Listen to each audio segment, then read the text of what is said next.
Hello, hi ಸ್ನೇಹಿತರೆ, ಎಲ್ಲರಿಗೂ ಕಲ್ಯಾಣಿ ಎಜುಕೇಷನ್ಗೆ ಸ್ವಾಗತ ಸುಸ್ವಾಗತ. ಇಂದು ನಾವು GPSRಗೆ ಸಂಬಂಧಪಟ್ಟಂತಹ ಸ್ಟ್ರಾಟಜಿ ಬಗ್ಗೆ ಸ್ಟಡಿ ಮಾಡ್ತಾ ಹೋಗ್ತೀವಿ. ಈಗಾಗಲೇ ನಾವು ಪ್ರೀವಿಯಸ್ಲಿ GPSRಗೆ ಸಂಬಂಧಪಟ್ಟಂತಹ ಹಲವಾರು ವಿಡಿಯೋಗಳನ್ನು ಮಾಡಿದ್ದೀವಿ. ಅದನ್ನೆಲ್ಲ ನೀವೆಲ್ಲ ನೋಡಿದ್ದೀರಿ ಅಂತ ಭಾವಿಸ್ತೀನಿ. ಒಂದು ವೇಳೆ ಏನಾದರೂ ನೀವು ಹೊಸದಾಗಿ ಬಂದಿದ್ರೆ ನಮ್ಮ ಒಂದು ಪ್ಲೇ ಲಿಸ್ಟನ್ನು ಚೆಕ್ ಮಾಡಿಕೊಡ್ರಿ. ಕಲ್ಯಾಣಿ ಎಜುಕೇಷನ್ ಯೂಟ್ಯೂಬ್ ಚಾನಲ್ನ ಪ್ಲೇ ಲಿಸ್ಟಲ್ಲಿ ಹೋಗಿ ಚೆಕ್ ಮಾಡಿದ್ರಿ ಅಂತಂದರೆ ನಿಮಗೆ GPT ಆ ಥರ ಒಂದು 40 ಕ್ಲಾಸಸ್ ನಿಮಗೆ ಆಲ್ರೆಡಿ ರೆಡಿ ಇದ್ದಾವೆ. ಓಕೆ, ಹಾಗೆ ಹೊಸದಾಗಿ ಮತ್ತೆ PSTR, GPSTR, HSTR ಎಲ್ಲ ಕಾಲ್ಫಾರ್ಮ್ ಆಗ್ತಾ ಇದೆ. ಕ್ರೈಸ್ ಕೂಡ ಕಾಲ್ಫಾರ್ಮ್ ಆಗಿದೆ. ಈ ಒಂದು ವಿಷಯಕ್ಕೆ ಸಂಬಂಧಪಟ್ಟಂತೆ ಮತ್ತೆ ತರಗತಿಗಳನ್ನು ನಮ್ಮ ಕಲ್ಯಾಣಿ ಎಜುಕೇಷನ್ ಯೂಟ್ಯೂಬ್ ಚಾನಲ್ ಕಡೆಯಿಂದ ಪ್ರಾರಂಭ ಮಾಡ್ತಾ ಇದ್ದೀವಿ.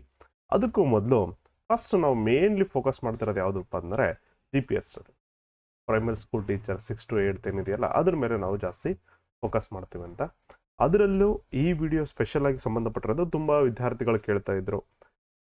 ಏನಪ್ಪ ಅಂತಂದರೆ, ಸರ್ ದಯವಿಟ್ಟು MCQ ಅಷ್ಟೇ ಅಲ್ಲ, ಓನ್ಲಿ MCQ ಸೀರೀಸ್ ಅಷ್ಟೇ ಅಲ್ಲ, ಅದರ ಜೊತೆ ನೀವು ಎಕ್ಸ್ಪ್ಲನೇಷನ್ ಕೂಡ ಮಾಡಿ ಸರ್.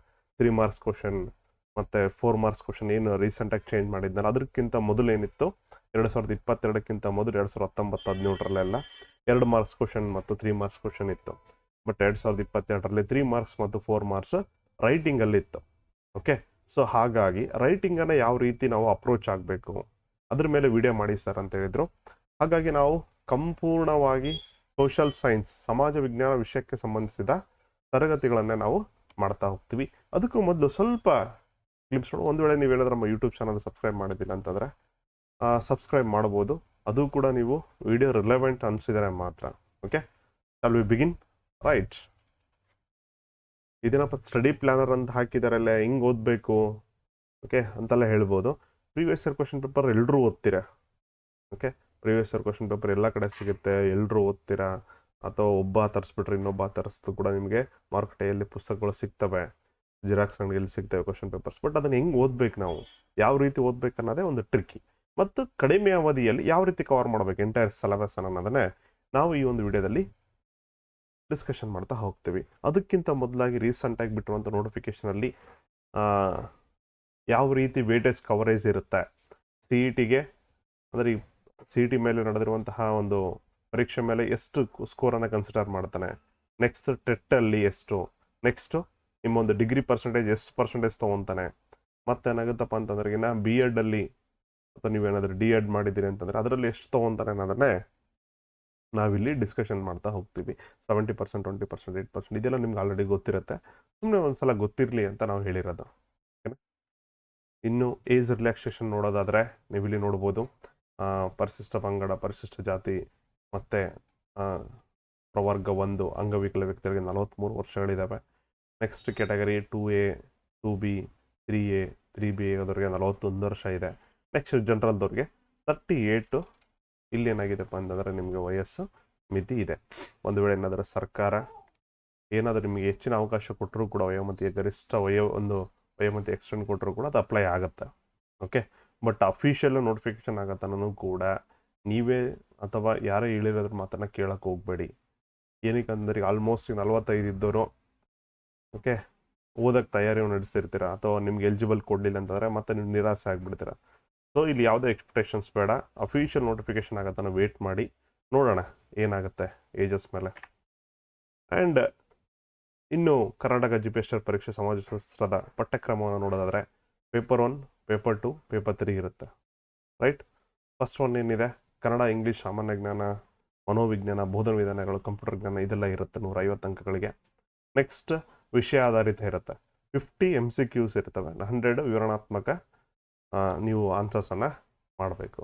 ನೆಕ್ಸ್ಟ್ ಅಂದರೆ 50 MCQ ಕ್ವಶನ್ಸ್ ಇರುತ್ತೆ. ಉಳುಕಿರೋದೇನಾಗುತ್ತಪ್ಪ ಅಂದರೆ 2 marksಗೆ ಈ ಥರ 46 ಮಾರ್ಕ್ಸು ಮತ್ತು 54 ಮಾರ್ಕ್ಸ್ ಅಂತ ಇರುತ್ತೆ. ರೈಟ್, ಈ ಥರ ಏನಾಗುತ್ತಪ್ಪ ಅಂತಂದರೆ 18 ಕ್ವಶನ್ಸು 3 marks. ನೀವು ಈ ಥರ ಒಂದೊಂದು ಪ್ಯಾಟ್ರನ್ ಸ್ವಲ್ಪ ಚೇಂಜ್ ಆದಂಗೆಲ್ಲ ಯಾವ ರೀತಿ ಬದಲಾವಣೆ ಮಾಡಿದ್ದಾನೆ 2015ರಿಂದ ಸ್ಟಾರ್ಟ್ ಆಗುತ್ತೆ ನಮಗೆ ಪ್ರಶ್ನೆ ಪತ್ರಿಕೆಗಳನ್ನ ನೋಡೋದಾದ್ರೆ. 15, 17, 19, 22 ಈಗ 26ರಲ್ಲಿ ಹೆಂಗೆ ನಡೆಸ್ಬೋದು ಅನ್ನೋದನ್ನು ನಾವು ಇಲ್ಲಿ ಡಿಸ್ಕಷನ್ ಮಾಡ್ತಾ ಹೋಗೋಣ ಅಂತ. ಓಕೆ, ನೆಕ್ಸ್ಟ್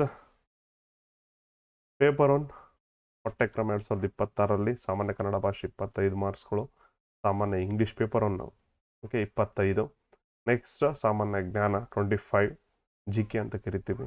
ನೆಕ್ಸ್ಟ್ ಶಿಕ್ಷಣ ಮನೋವಿಜ್ಞಾನ ಮತ್ತು ಬೋಧನಾ ವಿಧಾನಗಳು 50 ಅಂಕಗಳು ಇರ್ತವೆ. ರೈಟ್, ಪೇಪರ್ 1 ಬಗ್ಗೆ ನಾವು ಲೇಟರ್ ಆನ್ ಡಿಸ್ಕಷನ್ ಮಾಡೋಣ ಅಂತ, ಡೋಂಟ್ ವರಿ. ಈಗ ನಾವು ಕಂಪ್ಲೀಟ್ ಕಾನ್ಸಂಟ್ರೇಷನ್ ಮಾಡ್ತಿರೋದು ಯಾವುದ್ರ ಬಗ್ಗೆ, ಪೇಪರ್ 2 ಬಗ್ಗೆ ನಾವು ಇವಾಗ ಡಿಸ್ಕಷನ್ ಮಾಡ್ತಾ ಇದ್ದೀವಿ.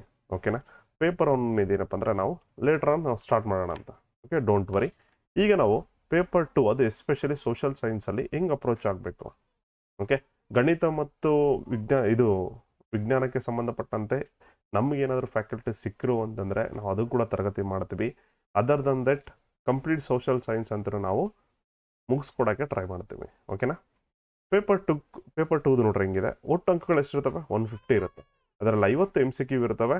ನೆಕ್ಸ್ಟ್ ಏನಾಗುತ್ತೆ, 50 MCQ ಅಲ್ಲಿ ಹಿಸ್ಟ್ರಿ, ಜಾಗ್ರಫಿ, ಅರ್ಥಶಾಸ್ತ್ರ ಮತ್ತು ವ್ಯವಹಾರ ಅಧ್ಯಯನ, ನೆಕ್ಸ್ಟ್ ರಾಜ್ಯಶಾಸ್ತ್ರ ಅಂದರೆ ಇಂಡಿಯನ್ ಪೊಲಿಟಿ ಅಂತ ಕರಿತೀರಿ ನೀವು, ಇಂಡಿಯನ್ ಪೊಲಿಟಿ, ನೆಕ್ಸ್ಟ್ ಬೋಧನಾ ಶಾಸ್ತ್ರ, ಇದೆಲ್ಲವೂ ಸೇರಿ 50 ಕ್ವಶನ್ಸ್ ಇರ್ತವೆ. ರೈಟ್, 50 ಕ್ವಶನ್ಸ್ ಇರ್ತವೆ. ನೆಕ್ಸ್ಟ್ 100 ಮಾರ್ಕ್ಸ್ ಏನಿದಾವಲ್ಲ, ಇದು ನಿಮಗೆ ಥಿಯರಿ ಬರಿಬೇಕು. ಓಕೆ, 2022ರಲ್ಲಿ 3 ಮಾರ್ಕ್ಸ್ ಮತ್ತು 4 ಮಾರ್ಕ್ಸ್ ಅಂತ ಇತ್ತು. 19ರಲ್ಲಿ ಏನಿತ್ತು, 2 ಮಾರ್ಕ್ಸ್ ಮತ್ತು 3 ಮಾರ್ಕ್ಸ್ ಅಂತ ಇತ್ತು. ಓಕೆ, ಅದನ್ನು ನಾವೀಗ ಒಂದೊಂದಾಗಿ ನೋಡ್ತಾ ಹೋಗೋಣ, ಯಾವ ಕ್ವಶನ್ ಪೇಪರಲ್ಲಿ ಎಷ್ಟೆಷ್ಟು ಅಂಕಗಳನ್ನು ಕೇಳಿದ್ದ ಅನ್ನೋದನ್ನು. ರೈಟ್, ಟೋಟಲ್ 3 hours ಟೈಮ್ ಇರುತ್ತೆ ನಮಗೆ. Right, let's see. ಇದು 2015 2015ರಲ್ಲಿ ನೋಡ್ರಿ ನೀವು ಇಲ್ಲಿ ಅಬ್ಸರ್ವ್ ಮಾಡ್ಬೋದು. ಏನಪ್ಪ ಅಂತಂದ್ರೆ ನೀವಿಲ್ಲಿ ನೋಡ್ತಾ ಹೋದ್ರೆ ಈಸಿಯಾಗಿ ಗೊತ್ತಾಗತ್ತೆ. ಇತಿಹಾಸಕ್ಕೆ ಸಂಬಂಧಪಟ್ಟಂತೆ ಎಷ್ಟಿದಾವೆ, 28 ಕ್ವಶನ್ಸ್ ಅನ್ನ ಕೇಳಿದಾನೆ. ಎಷ್ಟು, 2015ರಲ್ಲಿ. ಬಟ್ ಪ್ರಿಯಾರಿಟಿ 2022ಕ್ಕೆ ಬಂದಾಗ ಸ್ವಲ್ಪ ಕಡಿಮೆ ಆಗುತ್ತೆ, ಡಿಕ್ರೀಸ್ ಆಗುತ್ತೆ ಹಿಸ್ಟ್ರಿ ಪೋರ್ಷನ್. ಭೂಗೋಳ 16, ರಾಜ್ಯಶಾಸ್ತ್ರ 9, ಅರ್ಥಶಾಸ್ತ್ರ 7, ಬೋಧನಾಶಾಸ್ತ್ರ 15. ರೈಟ್, ಈ ರೀತಿಯಾಗಿ 2015ರಲ್ಲಿ ಇತ್ತು. ನಾವು ಇದನ್ನು ಸಗ್ರಿಗೇಷನ್ ಮಾಡಿದ್ದೀವಿ. ಯಾವ್ದು ಪೋರ್ಷನಲ್ಲಿ ಎಷ್ಟೆಷ್ಟು ಕ್ವಶನ್ಸ್ ಕೊಟ್ಟಿದ್ದಾನೆ, ನೀವು ಯಾವುದನ್ನು ಇಂಪಾರ್ಟೆನ್ಸ್ ಕೊಡಬೇಕು. ಮತ್ತು ಅದರಲ್ಲಿ ಮಾಡರ್ನ್ ಫೇಜ್ ಹೈಯೆಸ್ಟ್ ಎಲ್ಲಿ ಕೇಳಿದ್ದಾನೆ, ಯಾವ ಪೋರ್ಷನ್ ಕೇಳಿದಾನೆ. ಹಿಸ್ಟ್ರಿ ಅಂತ ಬಂತಂದರೆ ಟೋಟಲಾಗಿ ಎಷ್ಟು ಬರ್ತವಪ್ಪ, 4 ಫೇಸ್ ಬರ್ತವೆ, ಹೌದಿಲ್ಲ. ಆನ್ಸೆಂಟ್, ಪ್ರಾಚೀನ ಇತಿಹಾಸ, ನೆಕ್ಸ್ಟ್ ಮಧ್ಯಕಾಲೀನ, ನೆಕ್ಸ್ಟ್ ಆಧುನಿಕ, ಮತ್ತು ನಮ್ಮ ಒಂದು ಕರ್ನಾಟಕದ ಇತಿಹಾಸ. ಟೋಟಲ್ 4 ಪೋರ್ಷನ್ ಬರ್ತವೆ. 4ರಲ್ಲಿ ಯಾವುದಕ್ಕೆ ಇಂಪಾರ್ಟೆನ್ಸ್ ಕೊಟ್ಟಿದ್ದ. ಈಗ ಜಾಗ್ರಫಿ ಅಂತ ಬಂದರೆ ಇದರಲ್ಲಿ 4 ಪೋರ್ಷನ್ ಬರ್ತವೆ. ಒಂದು ಪ್ರಪಂಚದ ಭೂಗೋಳಶಾಸ್ತ್ರ, ಇನ್ನೊಂದು ಪ್ರಾಕೃತಿಕ ಭೂಸ್ವರೂಪಗಳಾಗಿರ್ಬೋದು, ಅದಿದಾಗಿರ್ಬೋದು, ನೆಕ್ಸ್ಟ್ ಭಾರತದ ಪ್ರಾದೇಶಿಕ, ಮತ್ತು ಇನ್ನೊಂದು ಯಾವುದು, ಇನ್ನೊಂದು ಕರ್ನಾಟಕದ ಪ್ರಾದೇಶಿಕ ಭೂಗೋಳಶಾಸ್ತ್ರ. ಟೋಟಲ್ 4 ಯೂನಿಟ್ ಬರ್ತವೆ. 4 ಯೂನಿಟಲ್ಲಿ ನೀನು ಯಾವುದನ್ನು ಫೋಕಸ್ ಮಾಡಬೇಕು, ಯಾವುದನ್ನು ಫೋಕಸ್ ಮಾಡಿದರೆ ಹೆಚ್ಚು ಅಂಕಗಳನ್ನು ಗಳಿಸ್ಬೋದು ಅನ್ನೋದು ಇಲ್ಲೇ ಆಗುತ್ತೆ. ಓಕೆನಾ, ನೆಕ್ಸ್ಟ್ ನೋಡ್ರಿ, ಅದೇ 11ನೇ ತಿಂಗಳಲ್ಲಿ ನಡೆದಿರುವಂತಹ 2017ರಲ್ಲಿ ನೋಡ್ರಿ, 12/11/2017ರಲ್ಲಿ ನಡೆದಿರುವಂಥದ್ದು 17 ಇತಿಹಾಸ. ಎಷ್ಟಿದೆಯಪ್ಪ, 17 ಇತಿಹಾಸ ಇದೆ. ಓಕೆ, 17 ಇತಿಹಾಸ, 17 ಜಾಗ್ರಫಿ, 7 ರಾಜ್ಯಶಾಸ್ತ್ರ, ಅರ್ಥಶಾಸ್ತ್ರ 9. ಈ ಕ್ವಶನ್ ಪೇಪರ್ ನೋಡ್ರಿ, ಹಿಸ್ಟ್ರಿಗೂ ಮತ್ತು ಜಾಗ್ರಫಿಗೂ ಸೇಮ್ ಲೆಂತ್ ಕೊಟ್ಟಿದ್ದಾನೆ. 17 ಕ್ವಶನ್ ಮತ್ತು 17 ಕ್ವಶನ್ ಸೇಮ್ ಪ್ರಿಯಾರಿಟಿ ಇದೆ. ರಾಜ್ಯಶಾಸ್ತ್ರ ನೋಡಿ ಕನ್ಸಿಸ್ಟೆನ್ಸ್ಲಿ ಎಷ್ಟಿದೆ ನಿಮಗೆ, 7. ಎಲ್ಲ ಕ್ವಶನ್ ಪೇಪರ್ ನೋಡಿದರೆ ನಿಮಗೆ ರಾಜ್ಯಶಾಸ್ತ್ರದಿಂದ ಮಿನಿಮಮ್ ನಿಮಗೆ 8ರಿಂದ 10 ಕ್ವಶನ್ಸ್ ಫಿಕ್ಸ್ ಇರುತ್ತೆ. 8ರಿಂದ 10 ಕ್ವಶನ್ಸ್ ಫಿಕ್ಸ್ ಇರುತ್ತೆ. ಸೊ ಹಾಗಾಗಿ ಇಲ್ಲಿ ನೆಗ್ಲಿಜೆನ್ಸಿ ಮಾಡಬಾರ್ದು. ಆ್ಯಂಡ್ ಒನ್ ಮೋರ್ ಥಿಂಗ್ ಏನಿಡ್ರಿ, ಇಲ್ಲಿ ಯಾವುದೇ ರೀತಿಯಾದಂಥ ಬದಲಾವಣೆ ಇರಲ್ಲ. ಓಕೆನಾ, ಯಾವುದೇ ರೀತಿಯಾದಂತಹ ಬದಲಾವಣೆಗಳು ಆಗ್ತಾ ಇರಲ್ಲ. ಸೊ ಸ್ಟಾಟಿಕ್ ಇರುತ್ತೆ. ಏನಾದರೂ ಬದಲಾವಣೆಗಳಾದರೆ ಅದು ತಿದ್ದುಪಡಿಗಳು ಮಾತ್ರ ಆಗುತ್ತೆ. ಏನಾಗುತ್ತೆ, ತಿದ್ದುಪಡಿಗಳು ಮಾತ್ರ ಆಗುತ್ತೆ. ರೈಟ್, ಹಾಗಾಗಿ ರೀಸೆಂಟ್ ಕರೆಂಟ್ ಅಫೇರ್ಸ್ ನೋಡ್ಕೊಂಡ್ಬಿಟ್ರೆ ಮುಗಿದೋಗ್ಬಿಡುತ್ತೆ. ಉಳ್ಕಿರೋದೆಲ್ಲ ಹುಡುಗ ಕಾನ್ಸ್ಟೆಂಟ್ ಸಿಲೆಬಸ್. ಓಕೆ, ಡೈನಾಮಿಕ್ ಇರಲ್ಲ. ಡೈನಾಮಿಕ್ ಅಂತಂದ್ರೆ ಏನು, ದಿನೇ ದಿನೇ ಚೇಂಜ್ ಆಗೋದು. ಅರ್ಥಶಾಸ್ತ್ರ ರೀಸೆಂಟ್ ಡಾಟಾಸ್ ಎಲ್ಲ ನೋಡ್ಕೋಬೇಕಾಗತ್ತೆ. ಇನ್ನು ಭೂಗೋಳ ವಿಷಯಕ್ಕೆ ಬಂದರೆ ಸೇಮ್ ಮೂಲ ಆಧಾರ ಏನಿರುತ್ತೆ ಅಷ್ಟೇ. ಬಟ್ ಏನಾದರೂ ರೀಸೆಂಟಾಗಿ ನಿಮಗೆ ಫಾರೆಸ್ಟ್ ಸರ್ವೆ, ಫಾರೆಸ್ಟ್ ಸರ್ವೆಗಳಾಗಿರ್ಬೋದು ಅಥವಾ ಏನಾದರೂ ಡಾಟಾಗಳು ಬಿಟ್ಟಿದ್ರು ಅಂತಂದರೆ ಅಥವಾ ಪರಿಸರಕ್ಕೆ ಸಂಬಂಧಪಟ್ಟಂತೆ ಏನಾದರೂ ಇತ್ತೀಚೆಗೆ ನ್ಯೂಸಲ್ಲಿ ಇತ್ತಂತಂದರೆ ಅದ್ರ ಮೇಲೆ ನಿಮಗೆ ಥಿಯರಿ ಬರೆಯೋಕ್ಕೆ ಕೇಳ್ಬೋದು 3 ಮಾರ್ಕ್ಸ್ ಅಥವಾ 4 ಮಾರ್ಕ್ಸ್ಗೆ ಏನಾದರೂ ಟಾಪಿಕ್ ಮೇಲೆ ಕ್ವಶನನ್ನು ರೈಸ್ ಮಾಡ್ಬೋದು. ರೈಟ್. ಇನ್ನು ಇತಿಹಾಸ ಏನಿರುತ್ತೋ ಅಷ್ಟೇ ಇರುತ್ತೆ. ಓಕೆ, ಇತಿಹಾಸ ಅಂದ್ರೆ ಗತಿಸಿ ಹೋದ ಕಾಲದ ಬಗ್ಗೆ ಅಧ್ಯಯನ ಮಾಡೋದಾಗಿರುತ್ತೆ. ಓಕೆ, ಅದು ಭೂತಕಾಲ ಮುಗಿದೋಗಿದೆ, ಅದರಲ್ಲಿ ಏನು ಬದಲಾವಣೆ ಆಗಲ್ಲ.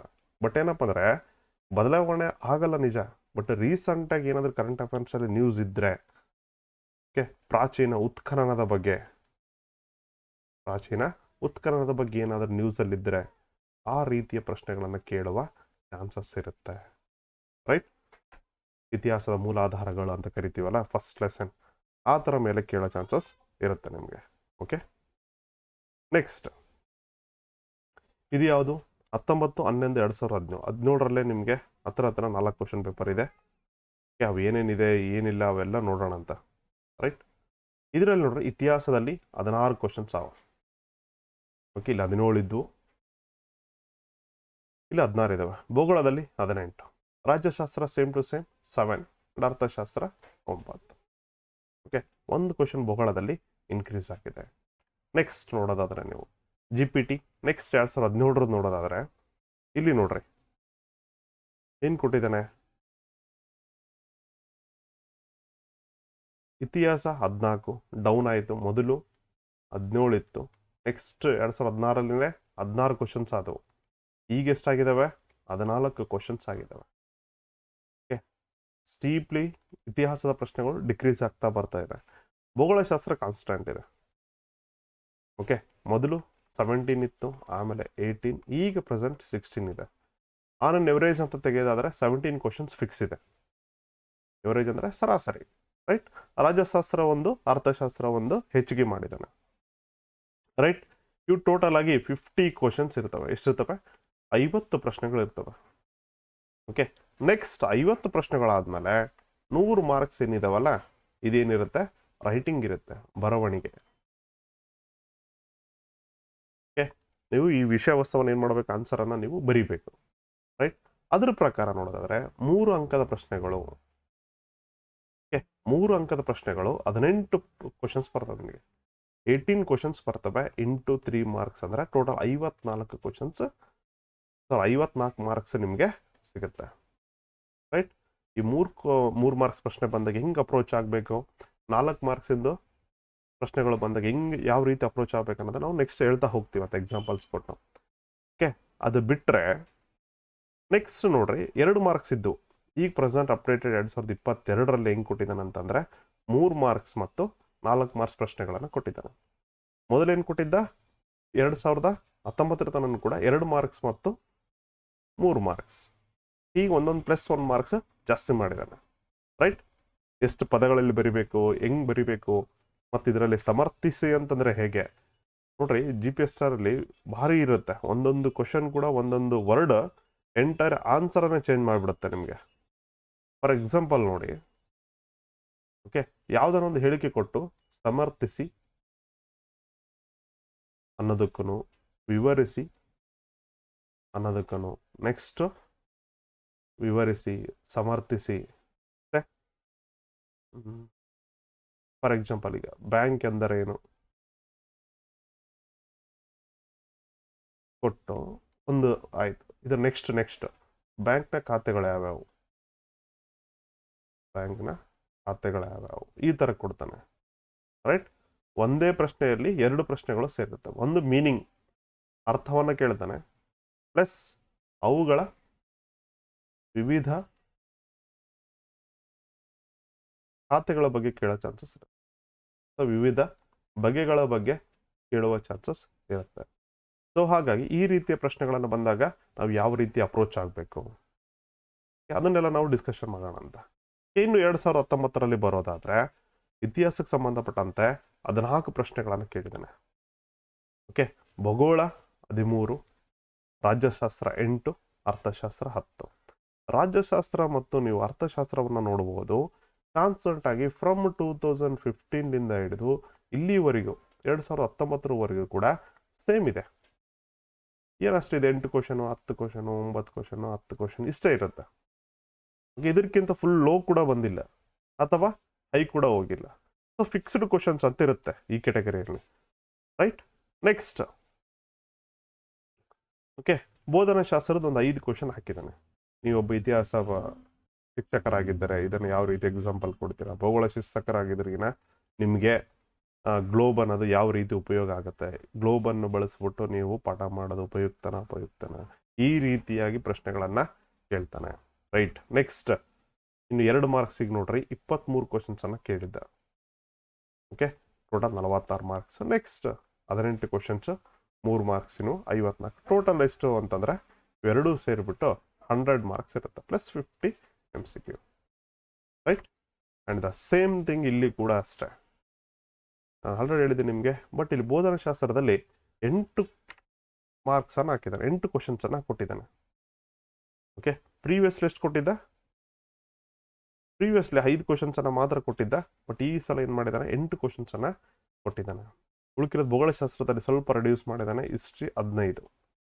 ಓಕೆ, ಇಲ್ಲಿ ಜಸ್ಟ್ ನೋಡೋದು ಇಲ್ಲಿ 14 ಇದೆ, ಇಲ್ಲಿ 15 ಇದೆ, ರೈಟ್. ಸೇಮ್ ಇಯರಲ್ಲಿ ನಡೆದಂಥದ್ದೇ, right. Next 2022 the last question paper. Okay, ರೀಸೆಂಟಾಗಿ ನಡೆದಂಥ ಕ್ವಶನ್ ಪೇಪರಲ್ಲಿ ಇತಿಹಾಸ 11 ಕ್ವಶನ್ಸ್ ಕೇಳಿದ್ದಾರೆ. ಪ್ರೀವಿಯಸ್ಸಿಗೆ ನೋಡಿದರೆ ರೆಡ್ಯೂಸ್, ಭೂಗೋಳ 11 ಇತ್ತು, ಇಲ್ಲಿ ಇತಿಹಾಸ 11, ಭೂಗೋಳ 14 ಮಾಡಿದ್ದಾನೆ. ಏನಿದೆ ಭೂಗೋಳಶಾಸ್ತ್ರದಲ್ಲಿ 14 ಕ್ವಶನ್ಸನ್ನು ಮಾಡಿದ್ದಾನೆ, ಸ್ವಲ್ಪ ರಿವರ್ಸ್ ಆಗಿದೆ. ನೆಕ್ಸ್ಟ್ ರಾಜ್ಯಶಾಸ್ತ್ರ 5, ಅರ್ಥಶಾಸ್ತ್ರ 10, ಬೋಧನಾಶಾಸ್ತ್ರ 10, ಸ್ವಲ್ಪ ಇನ್ಕ್ರೀಸ್ ಮಾಡಿದ್ದಾರೆ ಬೋಧನಾಶಾಸ್ತ್ರ. ಸೊ ಈ ಒಂದು ಎಕ್ಸಾಮ್ ಟ್ರೆಂಡ್ ಅನಲೈಸಿಸ್ ನೀವು ನೋಡೋದಾದರೆ ಏನನ್ನಿಸ್ತು, ಇಲ್ಲಿ ನಿಮಗೆ ಫ್ಲಕ್ಚುವೇಷನ್ ತುಂಬ ಇದೆ. ಓಕೆ, ಫ್ಲಕ್ಚುವೇಷನ್ಸ್ ತುಂಬ ಇದೆ, ರೈಟ್. ಕೆಲವೊಂದಲ್ಲಿ ಏನು ಮಾಡಿದ್ದಾನೆ, 2017ರಲ್ಲಿ ಬೋಧನಾಶಾಸ್ತ್ರ ವಿಷಯವನ್ನು ಸೇರಿಸಿಲ್ಲ, ಕೇವಲ 4 ಸಬ್ಜೆಕ್ಟ್ಗಳನ್ನು ಮಾತ್ರ ಕೊಟ್ಟಿದ್ದಾನೆ. ಇಲ್ಲಿ 2019 ಮತ್ತು 2022ರಲ್ಲಿ ಬೋಧನಾಶಾಸ್ತ್ರ ವಿಷಯಕ್ಕೆ ಸಂಬಂಧಪಟ್ಟಂತೆ 19ರಲ್ಲಿ 5 ಕ್ವಶನ್ ಕೇಳೋಣ, 2022ರಲ್ಲಿ 10 ಕ್ವಶನ್ ಕೇಳೋಣ, ರೈಟ್. ಈ ರೀತಿಯಾಗಿ ಸಿಲೆಬಸ್ ಸ್ವಲ್ಪ ಫ್ಲಕ್ಚುವೇಷನ್ ಇದೆ. ಪ್ಲಸ್ ವಿ ಕೆನಾಟ್ ಪ್ರಿಡಿಕ್ಟ್ ಎಕ್ಸಾಕ್ಟಾಗಿ ಹಿಸ್ಟ್ರಿಯಾಗಿ 10 ಕ್ವಶನ್ ಕೇಳ್ತಾನೆ, 15 ಕ್ವಶನ್ ಕೇಳ್ತಾನೆ, ಜಿಯೋಗ್ರಫಿಯಲ್ಲಿ 10 ಕ್ವಶನ್ ಕೇಳ್ತಾನೆ, ಅನ್ನೋದನ್ನು ಪ್ರಿಡಿಕ್ಟ್ ಮಾಡೋಕ್ಕಾಗಲ್ಲ. ಹಂಗೂ ಒಂದು ವೇಳೆ ಯಾರಾದರೂ ಹೇಳ್ತಾ ಇದ್ದಾರೆ ಇಲ್ಲಿಂದನೇ ಬರುತ್ತೆ ಕ್ವಶನ್, ಇದೇ ಬರುತ್ತೆ ಕ್ವಶನ್ ಅಂದರೆ ಅದು ಸುಳ್ಳು. It's highly impossible.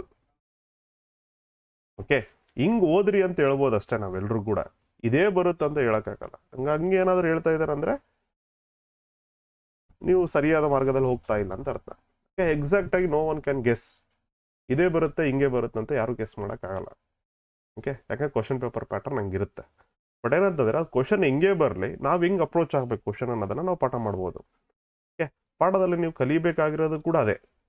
ಓಕೆ, ತುಂಬ ಜನ ಏನು ಮಾಡ್ತಿದ್ದಾರೆ, ಫೋನ್ ಮಾಡಿಬಿಟ್ಟು ವಿಚಿತ್ರ ಏನಂದರೆ, ಸರ್ ಇಂಪಾರ್ಟೆಂಟ್ ಕೊಡ್ರಿ, ಆ ಇಂಪಾರ್ಟೆಂಟ್ ನೋಟ್ಸ್ ಎಲ್ಲ ಕ್ವಶನ್ ಬರಬೇಕು ಅಂತ. ಹೆಂಗಾಗತ್ತೆ? ಹಂಗೆ ಇಂಪಾರ್ಟೆಂಟ್ ನಾವು ಕೊಟ್ಬಿಟ್ಟು ಓಕೆ ಅದರಲ್ಲೇ ಕ್ವಶನ್ ಬರುತ್ತೆ ನಂಗಿದ್ರೆ ನಾನು UPSC ಕ್ರ್ಯಾಕ್ ಮಾಡ್ಕೊಂಡ್ಬಿಡ್ತಿದ್ದೆ. ನಿಮ್ಗೆ ಯಾಕೆ ಇಂಪಾರ್ಟೆಂಟ್ ಕ್ವಶನ್ಸ್ ಕೊಡಲಿ? ಹೌದಿಲ್ಲ? ಲಾಜಿಕಲಿ ನೀವು ಯಾವ್ದಾದ್ರು ಕೇಳ್ತಾ ಇದ್ದೀರಾ ಅಂದ್ರೆ ಲಾಜಿಕಲಿ ಅಪ್ಲೈ ಮಾಡಬೇಕು. ನೀವು ಸುಮ್ಮನೆ ಕೇಳ್ಬಿಟ್ಟು ಇದು ಹಾರಿಸೋದಲ್ಲ. ಆ್ಯಂಡ್ ಒನ್ ಮೋರ್ ಥಿಂಗ್, ಇದು ನಿಮಗೆ ಕನ್ಸಿಸ್ಟೆನ್ಸಿ ಇದ್ದರೆ ಮಾತ್ರ ಕ್ರ್ಯಾಕ್ ಮಾಡೋ ಎಕ್ಸಾಮ್ ಇದು. ಬರೀ ಥಿಯರಿಟಿಕಲಿ ಬುಕ್ಸ್ ಎಲ್ಲ ಓದ್ಕೊಂಡು ಕುಂತ್ಕೊಂಡ್ರೆ ಕ್ರ್ಯಾಕ್ ಮಾಡೋಂಥ ಎಕ್ಸಾಮ್ ಅಲ್ಲ GPT. ಏನಕ್ಕೆ? 100 ಮಾರ್ಕ್ಸ್ ನೀನು ಬರೀಬೇಕಿಲ್ಲಿ. ಓಕೆ, 100 ಮಾರ್ಕ್ಸ್ ಬರೀಬೇಕು, that too in 3 hours. 50 marks stick ಹಾಕಿ ಪ್ಲಸ್ 100 ಮಾರ್ಕ್ಸನ್ನು ಬರೀಬೇಕು ನೀನು. ಅದು ಎಷ್ಟು ಮಾರ್ಕ್ಸಿಗೆ? 3 ಮಾರ್ಕ್ಸ್ ಮತ್ತು 4 ಮಾರ್ಕ್ಸ್ ಕ್ವಶನ್ಸ್ಗೆ. You can see here. Okay, 20 questions 3 ಮಾರ್ಕ್ಸಿನೂ ಇದ್ದಾವೆ, ರೈಟ್? 10 ಕ್ವಶನ್ಸು 4 ಮಾರ್ಕ್ಸಿನ ಕೊಟ್ಟಿದ್ದಾನೆ. ಇದೆಲ್ಲವನ್ನು ಕೂಡ ನೀನು 100% ಅಟೆಂಡ್ ಮಾಡಬೇಕು. 100% ನೀನು ಎಲ್ಲ ಕ್ವಶನ್ಸನ್ನು ಟಚ್ ಮಾಡಲೇಬೇಕು. ನಿನಗೆ ಯಾಕೆ ಟಚ್ ಮಾಡ್ಬೇಕು ಸರ್ ಅಂತ ಹೇಳ್ತೀನಿ ಅಂತಂದ್ರೆ, time management is so important. Okay, ನೀನು even if you don't know the answer, ಅಥವಾ ನೀನು ಎಷ್ಟೇ ಪರ್ಫೆಕ್ಟಾಗಿ ಆನ್ಸರ್ ಬರೆದಿದ್ದೀಯ ಅಂತಲೇ ತಿಳ್ಕೊ, ಔಟ್ ಆಫ್ ಔಟ್ ಬರೆಯಂಗೆ ಬರೆದಿದ್ರು ಕೂಡ 3 ಮಾರ್ಕ್ಸಿಗೆ ಅವ್ರು 2 ಮಾರ್ಕ್ಸ್ ಕೊಡ್ಬೋದು. ಹೌದಿಲ್ಲ? ನೀನು ಒಂದೇ ಕ್ವಶನ್ ಪರ್ಫೆಕ್ಟಾಗಿ ಬರೆಯೋ ಬದಲು, ಪರ್ಫೆಕ್ಟಾಗಿ ಅಂತಂದರೆ ಅಲ್ಲೇ ಟೈಮ್ ಎಲಾಬರೇಟ್ ಮಾಡ್ಕೊಂಡು ಕೊಡಬಾರ್ದು. ಅವನು ಎಷ್ಟು ಕೇಳಿದ್ದಾನೆ? 30 ಪದಗಳಲ್ಲಿ ಬರೀರಿ ಸಾಕು. ಮ್ಯಾಕ್ಸಿಮಮ್ ಒಂದು 32 ಅಥವಾ 35ಕ್ಕೆ ನಿಲ್ಲಿಸ್ಬೇಕು ನೀನು. You should not cross. ನಿನಗೆ ತುಂಬ ಚೆನ್ನಾಗಿ ಗೊತ್ತಿದೆ ಅಂದರೂ ಕೂಡ you should not cross 35 words, 30 maximum ನನಗೆ ಕೇಳಿದ್ರೆ. ಓಕೆ, ಅದು ಯಾವಾಗ ಬರುತ್ತೆ ನಿಮ್ಗೆ ಎಕ್ಸಾಕ್ಟಾಗಿ ಇಷ್ಟು ಬರೆದ್ರೇ, ಓಕೆ 4 ಲೈನ್ 5 ಲೈನ್ ಬರೆದ್ರೇ ಅದು 30 ವರ್ಡ್ಸ್ ಆಗುತ್ತೆ ಅಂತ ಯಾವಾಗ ಕ್ಯಾಲ್ಕುಲೇಷನ್ಸ್ ಬರುತ್ತೆ ಅಂದರೆ ಮಲ್ಟಿಪಲ್ ಟೈಮ್ಸ್ ಪ್ರಾಕ್ಟೀಸ್ ಮಾಡಿದಾಗ. It is not about reading. ನೀನು ಹಗಲು ರಾತ್ರಿ ಕುಂತ್ಕೊಂಡ್ಬಿಟ್ಟು ಹೋದ್ರೆ ಕ್ಲಿಯರ್ ಮಾಡುವಂಥ ಎಕ್ಸಾಮ್ಸ್ ಅಲ್ವೇ ಅಲ್ಲ ಇದು. ಫಸ್ಟ್ ಅದನ್ನು ನೀವು ತಲೆಯಲ್ಲಿ ಇಟ್ಕೊಳ್ರಿ. ಓಕೆ, ನೀವೇನು ಮಾಡಬೇಕು, ಓದಬೇಕು ಮತ್ತೆ ಬರಿಬೇಕು. ನನಗೆ ಕೇಳಿದ್ರೆ ನೀವು 6 ಅವರ್ಸ್ ಓದಿದ್ರೆ ಅಟ್ಲೀಸ್ಟ್ 4 ಅವರ್ಸ್ ಆದರೂ ನೀವು ರೈಟಿಂಗ್ ಪ್ರಾಕ್ಟೀಸ್ ಮಾಡಬೇಕು. ಅಟ್ಲೀಸ್ಟ್ 4 ತಾಸು ಹೇಳಕತ್ತೀನಿ ನಾನು. 6 ತಾಸು ಓದ್ರಿ, 4 ತಾಸರಾದರೂ ನೀವು ಬರಿಬೇಕು. ಅಂದಾಗ ಮಾತ್ರ ನೀವು ಸಕ್ಸಸ್ ಆಗ್ತೀರಿ. ಡೈಲಿ 10 ಅವರ್ಸ್ ಸಾಕು ನನಗೆ ಕೇಳಿದ್ರೆ, ಸಾಕು.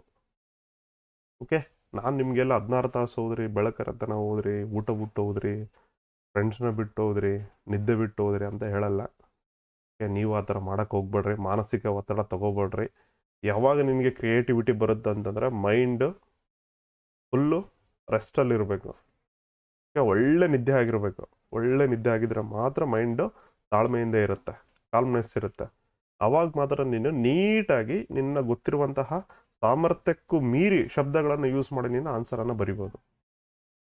ಇಲ್ಲಿ ಬರೆಯೋದಿರುತ್ತೆ. ಓಕೆ, ಸ್ಟ್ರೆಸ್ಫುಲ್ ಆದರೆ ಕೈ ಮುಂದಕ್ಕೆ ಹೋಗಲ್ಲ. ಚಲೋ ನೆನ್ಪಿಟ್ಕೊಂಡಿರ್ರಿ. Okay, we have to practice and meditation. Meditation is most important. ಏನಕ್ಕೆ ಅಂತಂದರೆ ನೀವು ತುಂಬ ಓದಿರ್ತೀರ. ಓಕೆ, ಈಗ ಯಾರಾದರೂ ಒಬ್ಬ ರಾಜನ ಬಗ್ಗೆ ಬಂದರೆ, ಇಮ್ಮಡಿ ಪುಲಿಕೇಶನೇ ಬಂದರೆ, ಅಥವಾ ನರ್ಮದ ಕಥನ ಬಗ್ಗೆನೇ ಏನು ಬಂತು ಅಂತಂದರೆ ಅದನ್ನು ನೀವು ಪುಟಗಟ್ಟಲೆ ಓದಿರ್ತೀರಿ, ಅಥವಾ ಅರ್ಧ ತಾಸು 1 ತಾಸು ಗಟ್ಟಲೆ ನೀವು ಪಾಠನ ಕೇಳಿರ್ತೀರಿ ಆ ಯುದ್ಧದ ಬಗ್ಗೆ. ಅದನ್ನೆಲ್ಲ ಬರೆಯಂಗಿಲ್ಲ ಅಲ್ಲಿ, ನೀವು ಬ್ಲಫ್ ಮಾಡೋಂಗಿಲ್ಲ. ಹಂಗಾಯ್ತು ಹಿಂಗಾಯ್ತು ಅವರಾಯ್ತು ಅಷ್ಟು ಜನ ಸತ್ರು ಇಲ್ಲ. ಏನು ಮಾಡ್ಬೇಕು, 30 ವರ್ಡ್ಸಲ್ಲಿ, ಒಂದು ವರ್ಡಲ್ಲಿ ನೀನು ಅಥವಾ ಒಂದು ಸೆಂಟೆನ್ಸಲ್ಲಿ 5 ವರ್ಡ್ಸ್ ಬರೆದ್ರೂ ಕೂಡ 6 ಲೈನ್ಸಲ್ಲಿ ಆನ್ಸರ್ ಎಂಡಪ್ ಆಗಿರಬೇಕು, ಸಮ್ಮರೈಸ್ ಆಗಿರಬೇಕು. ಬಟ್ ಆ 6 ಲೈನ್ಸು ಕೂಡ ಹೆಂಗಾಗಿರ್ಬೇಕಂದ್ರೆ ಸಫಿಷಿಯೆಂಟ್ ಆಗಿರ್ಬೇಕು, ಅದಕ್ಕೆ ತೃಪ್ತಿ ಆಗಿರಬೇಕು ಆನ್ಸರ್ ಓದೋದಕ್ಕೆ. ಓಕೆ, ಅದು ಬಿಟ್ಬಿಟ್ಟು ನೀನು ಏನೇನೋ ಹೇಳ್ತಾ ಹೋದರೆ ಅಲ್ಲಿ ಯಾರು ಕೇಳಲ್ಲ ಫಸ್ಟ್ ಆಫ್ ಆಲ್. ಓಕೆ, ಇಷ್ಟು ನಿಮಗೆ ಯಾವ ರೀತಿ ಕ್ವಶನ್ ಕೇಳಿದಾನೆ ಅನ್ನೋದ್ರ ಬಗ್ಗೆ ನಾವು ಡಿಸ್ಕಷನ್ ಮಾಡಿದ್ದೀವಿ. ಯಾವ್ಯಾವ ಇಯರಲ್ಲಿ ಎಷ್ಟೆಷ್ಟು ಕ್ವಶನ್ ಕೇಳಿದ್ದಾನೆ ಅಂತೇಳಿ. ಇನ್ನು ನೆಕ್ಸ್ಟ್ ಕ್ಲಾಸಲ್ಲಿ ನಾವು ನೇರವಾಗಿ ತರಗತಿಗೆ ಹೋಗ್ತೀವಂತ. ಓಕೆ, ಆ್ಯಂಡ್ ದ ಬಿಗಿನಿಂಗಲ್ಲೇ ನಾವು ಆನ್ಸರ್ ರೈಟಿಂಗ್ ನಾನು ಹೇಳ್ತಾ ಹೋಗ್ತೀನಿ, ಹೆಂಗೆ ಬರಿಬೇಕು ನಾವು ಅಂತ. ಓಕೆ, ಹೆಂಗೆ ಬರಿಬೇಕು, ಹೆಂಗೆ ಟಚ್ ಮಾಡಬೇಕು. ಓಕೆ, ಕ್ವಶನ್ಸ್ ಬಂದರೆ ಫಸ್ಟ್ ಹೆಂಗೆ ಅಪ್ರೋಚ್ ಆಗಬೇಕು, ಇನಿಷಿಯಲಿ ಅಪ್ರೋಚ್ ಹೆಂಗಿರ್ಬೇಕು ಅನ್ನೋದ್ರ ಬಗ್ಗೆ ನಾವು ಡಿಸ್ಕಷನ್ ಮಾಡ್ತಾ ಹೋಗೋಣ ಅಂತ. ಓಕೆನಾ?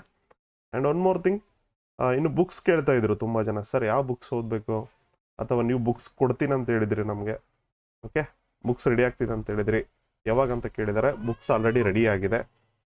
ಓಕೆ, ಟೋಟಲ್ ಆಗಿ ನಮಗೂ 3 ಬುಕ್ಸ್ ಇದ್ದಾವೆ. ಓಕೆ, ಒಂದು ಹಿಸ್ಟ್ರಿ ಇದೆ ಕಂಪ್ಲೀಟ್ NCERT ಮತ್ತು DSRT ಮತ್ತು ತಮಿಳ್ನಾಡು ಟೆಕ್ಸ್ಟ್ ಬುಕ್ಸು. ಓಕೆ, ಈ 3 ಮರ್ಜ್ಡ್ ಮಾಡಿ ನಾವು ಟೆಕ್ಸ್ಟ್ ಬುಕ್ಸನ್ನು ರೆಡಿ ಮಾಡ್ತಾ ಇದ್ದೀವಿ. ಓಕೆ, ಅದ್ರ ಪ್ರಕಾರ ಈಗ ಆಲ್ರೆಡಿ ಹಿಸ್ಟ್ರಿ ಇದೆ. ಓಕೆ, ಇನ್ನು ರೀಸೆಂಟಾಗಿ ಜಸ್ಟ್ ಜೂನ್ ತಿಂಗಳಲ್ಲಿನೇ ಈ 2 ಪುಸ್ತಕಗಳನ್ನು ಲಾಂಚ್ ಮಾಡಿದ್ದೀವಿ. ಓಕೆ, ಯಾರು HSTR ಮತ್ತು GPS ಪ್ರಿಪೇರ್ ಆಗ್ತಿದ್ದೀರಲ್ಲ ಅವರು ಈ ಪುಸ್ತಕಗಳನ್ನು ಖರೀದಿ ಮಾಡ್ಬೋದು. ಓಕೆ, ಪ್ಲಸ್ ಇತರ PCದವ್ರು ಬೇಡ, ಪೊಲೀಸ್ ಕಾನ್ಸ್ಟೇಬಲ್ ಮತ್ತು ವಿಲೇಜ್ ಅಕೌಂಟೆಂಟ್ಗೆ VOಗೆ ವಿಲೇಜ್ ಅಕೌಂಟೆಂಟ್ ಆಫೀಸರ್ಗೆ ಯೂಸ್ ಆಗಲ್ಲ ಇದು. ಓಕೆ, ಯೂಸ್ ಆಗಲ್ಲ ಅನ್ನೋಕ್ಕೆ ಏನಾದ, ಇದು ಇನ್ ಡೆಪ್ತ್ ಇದೆ, ಪ್ಲಸ್ ಎಕ್ಸಾಮ್ಸ್ ಕೂಡ ತುಂಬ ಹತ್ರ ಇದೆ, ಅದರಲ್ಲಿ ಕ್ರ್ಯಾಕ್ ಮಾಡೋಕ್ಕಾಗಲ್ಲ. ಅಪಾರ್ಟ್ ಫ್ರಮ್ ದಿಸ್, ಯಾರಾದರೂ KSಗೆ, group Cಗೆ, SDA, FDA, HSTR, GPSTR ಮತ್ತು PDO ಓದ್ತಾ ಇದ್ರೆ ಮಾತ್ರ ಈ ಪುಸ್ತಕವನ್ನು ಖರೀದಿ ಮಾಡಿ. ಓಕೆ, ಬೇರೆ PC VOಗೆ ಅದಕ್ಕೆಲ್ಲ ಬೇಡ. ಯಾಕಂದರೆ ಇದು ಅರೌಂಡ್ ಒಂದು ಬುಕ್ಕು ನಿಮಗೆ 612 ಪೇಜಸ್ ಇದೆ.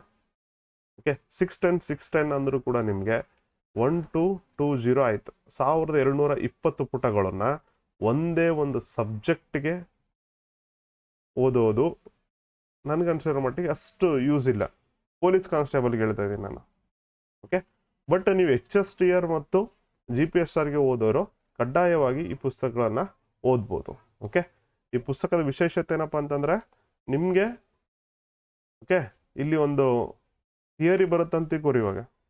ಓಕೆ, ಆ ಥಿಯರಿ ಬಾಜುನೇ ನಾವೇನು ಮಾಡಿದ್ದೀವಿ, ನಿಮಗೆ MCQಸನ್ನು ಪ್ರೊವೈಡ್ ಮಾಡಿದ್ದೀವಿ. ಒಂದು ವೇಳೆ ಈ ಪುಸ್ತಕದ ಇಂಟ್ರೆಸ್ಟ್ ಇದ್ದರೆ ಕೆಳಗಿರೋ ನಂಬರ್ಗೆ ಮೆಸೇಜ್ ಹಾಕಿ, ಅವಾಗ ಏನಾಗುತ್ತೆ ಅಂದರೆ ನಾನು ನಿಮಗೆ ಸಾಫ್ಟ್ ಕಾಪಿ ಕಳಿಸ್ತೀವಿ, ನೀವು ನೋಡ್ರಿ, ನಿಮ್ಗೆ ಯೂಸ್ ಅನಿಸಿದ್ರೆ ತಗೊಳ್ಳಿ, ಇಲ್ಲಾಂದರೆ ಇಲ್ಲ. ಓಕೆ, ಇನ್ನು GPSR ಕ್ಲಾಸಸ್ ಸ್ಟಾರ್ಟ್ ಮಾಡ್ತಾ ಇದ್ದೀವಿ. ಯಾರಾದರೂ ನಿಮ್ಮ ಸ್ನೇಹಿತರಿದ್ದರೆ ನಮ್ಮೊಂದು ಯೂಟ್ಯೂಬ್ ಚಾನಲನ್ನು ಕೂಡ ಅವರಿಗೆ ರೆಫರೆನ್ಸ್ ಕೊಡಿ. ಓಕೆ, ಅವರು ಕೂಡ ಜಾಯ್ನ್ ಆಗಲಿ, ಅವರು ಕೂಡ ಈ ಒಂದು ತರಗತಿಗಳ ಉಪಯೋಗವನ್ನು ಪಡ್ಕೊಳ್ಳಿ ಅಂತ ಹೇಳುತ್ತಾ ಈ ತರಗತಿಯನ್ನು ಮುಗಿಸ್ತಾ ಇದ್ವಿ. Thank you so much for listening our class. ಮತ್ತೆ ವಿಷಯದೊಂದಿಗೆ ನಿಮ್ಮ ಜೊತೆ ಸಿಗೋಣ ಅಂತ.